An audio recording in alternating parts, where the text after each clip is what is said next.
आज सकाळी मस्त कंपनीत जायला निघालो आणि मस्त नाश्त्याला काय होतं माहिती का, दिवाळी तर नुसतं गेली म्हणून सगळ्यांच्या घरी सगळं दिवाळीचाच फळा. मग मस्त आहे की ही बॅग लावली आणि मस्त गाडी घेतली आणि निघालो कंपनीत जायला. आणि बॅग दिली गेल्यानंतर कंपनीत निघाल्यानंतर माझा अवतार बघा आणि मी गेलो तो स्टार बाजारला घ्यायला वस्तू. तिथून जाऊया म्हणतं काहीतरी खाऊया, तर खाल्ली मस्त अशी आमच्या इथली कचोरी जाऊन घरी येतात काय मला हेलिकॉप्टरमध्ये बसायचा चान्स भेटला. हे आमचे गौरव भाऊ हेलिकॉप्टर उडवत होते, असं उडवलं की ते क्रॅशच होऊन गेला. तर काय सांगू तुम्हाला, परत एक प्रयास केला तर परत क्रॅश होऊन गेलं. हेलिकॉप्टर काही शांत बसतच नव्हतं आमचं. अशी झाली आमची गोष्ट.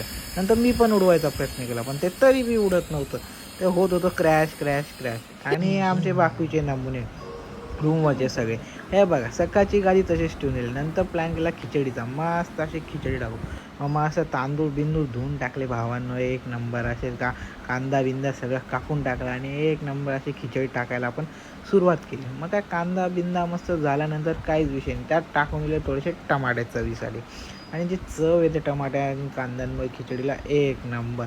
आणि आपल्याला कसं खिचडी एकदम अशी तिखटच आवडते, म्हणून जी खिचडी बनवली जा मसाल्याला ती पूर्णपणे एकच नंबर अशी बनवून टाकली आपण. मग काय आपण शिट्ट्या मोजत खिचडी व्हायची वाट बघत होतो. आणि फायनली आपली खिचडी अशी झाली आणि काय दिसत होती. आणि चवीलाही एक नंबर.